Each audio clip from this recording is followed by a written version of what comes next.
শুরু কর।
কি গো ও অধিকারী মশাই, পেট বললো?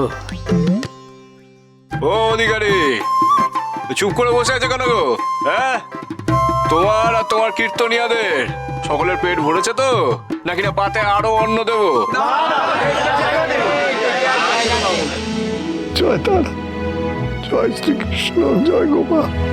না ঠাকুর, আমাদের সবার পেট ভরেছে, আমরা সবাই খুব তৃপ্ত।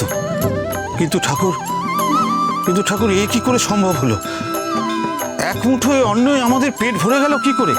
যেন মনে হলো কত খেয়েছি, আর এই অন্নের স্বাদ যেন অমৃত। তবে তবে যে বলেছিলে যে সামান্য অন্নে তোমাদের নাকি পেট ভরবে না, এই সামান্য খাবারের জন্য তো তোমরা বিষ্ণু দাসকে ভিটে ছেড়া করছিলে গো অধিকারী, সমাচ্যুত করছিলে তাকে। পিছেই তোমরা মানুষে মানুষে বিভেদ করো গো, ঠাকুরে ঠাকুরে বিভেদ করো অধিকারী। আর কতকাল এমন অজ্ঞ হয়ে থাকবে? ওরে বাবা, মানুষ আর মানুষে যেমন কোনো বিভেদ নেই, ঠিক তেমনই ঠাকুর এবং ঠাকুরের মধ্যে কোনো বিভেদ নেই গো। চেয়ে দেখো, এই কৃষ্ণ মূর্তির দিকে চেয়ে দেখো অধিকারী।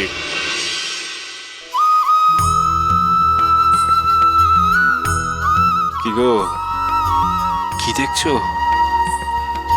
শ্রীকৃষ্ণ বিগ্রহ, আমাদের গোপাল ঠাকুর। তাই তাই নাকি? কই, আমি তো তা দেখছি না। আমি তো দেখছি মা কালীকে। দেখো দেখো দেখো। কি? দেখোই না চে।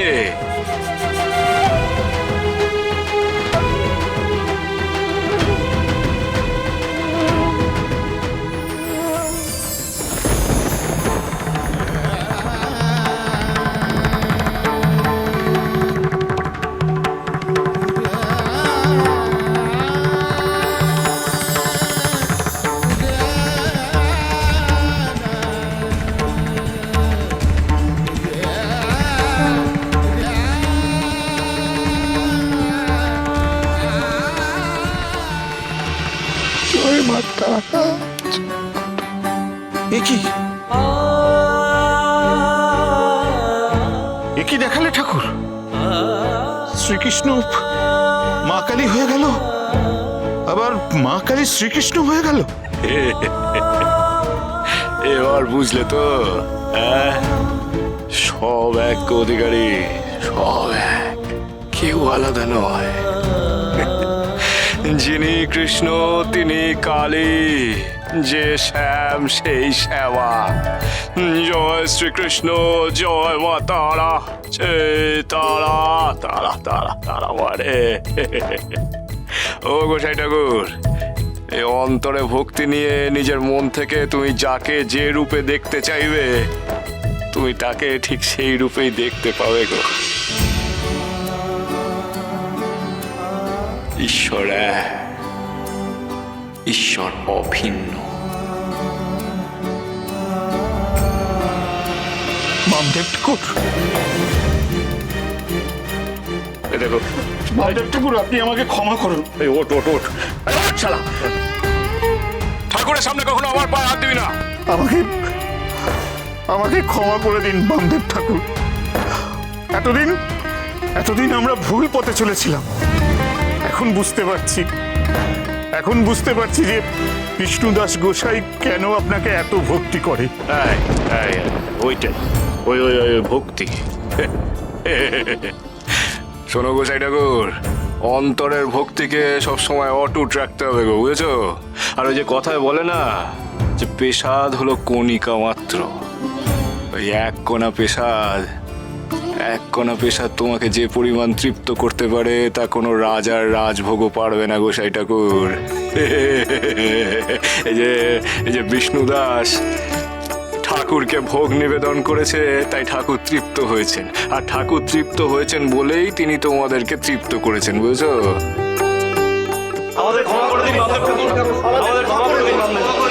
দূর বেটা, ক্ষমা করে দিন। ক্ষমা আমার কাছে চাস না, ক্ষমা যদি চাইতে হয় তাহলে সেই ভালো মানুষটার কাছে ক্ষমা চা, যাকে তোরা দিনের পর দিন কষ্ট দিয়েছিস, তোরা নানা কটু কথা শুনিয়েছিস, অযথা বাক্যবাণে যাকে জর্জরিত করে ফেলেছিস, তার কাছে ক্ষমা চা। বিষ্ণু গোসাই, তুমি আমাকে ক্ষমা করো। আমরা অবোধ, তাই তোমার ভক্তিভাব আমরা বুঝতে পারিনি।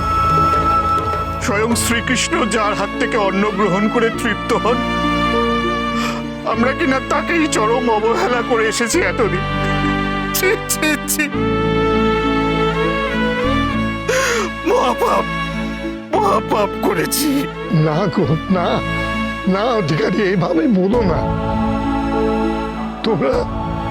তোমরা আমার এই ঘরে অন্ন গ্রহণ করে আনন্দ পেয়েছো, এসে ঈশ্বরের অশেষ করুণা, আমাদের বামদেব ঠাকুর, গোপাল, গোবিন্দ আর মা তারার অশেষ আশীর্বাদ। সুন্দর কৃষ্ণ, সুন্দর কালী, সুন্দর শিব, সুন্দর রাম।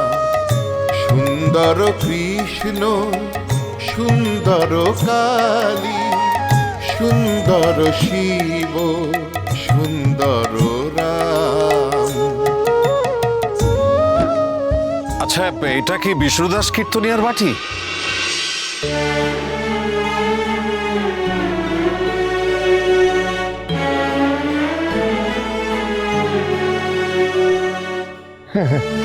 আমি বিষ্ণু দাস, কিন্তু আপনারা? আমার নাম গোবিন্দ দাস। গতকাল আপনার সাথে পথে সাক্ষাৎ হয়েছিল। তখন আমার সাথে ছিল আমার স্ত্রী এই মনোরমা আর আমার পুত্র সঞ্জীব। আমি আপনাদের চিনতে পেরেছি। আসুন আসুন আসুন আসুন আসুন, বসুন। তোমার টানেই এখানে এলাম মা। এই রাধারানীকে আমাদের বড়ই পছন্দ হয়েছে, তাই তো আমাদের একমাত্র ছেলের সাথে এই রাধারানীর সম্বন্ধ জুড়তে এসেছি।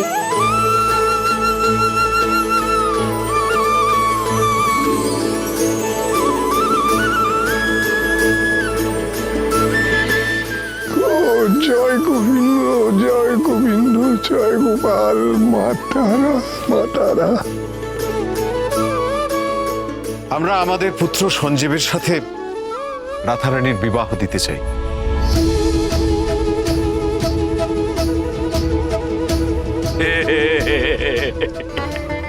সব হলো প্রজাপতি ঋষির ইচ্ছা, বুঝেছো? জয় শ্রীকৃষ্ণ, জয় মা তারা, তারা তারা তারা। ও গোবিন্দ দাস, তোমার ছেলের বিয়ের সম্বন্ধ নিয়ে তুমি একেবারে সঠিক ঘরে এসেছো গো। হ্যাঁ, ও বিষ্ণু দাস, দেখেছো তো, ইচ্ছাময় তারার ইচ্ছে তোমার রাধা রানী ভালো ঘরও পেলো আর ভালো বরও পেলো। আমার বড় মা তোমার নাতনি ঠিক একটা ব্যবস্থা করে দিয়েছে গো। কিন্তু একটা কথা, মানে বলছিলাম যে আমার তো পণ দেবার কোনো সামর্থ্য নেই।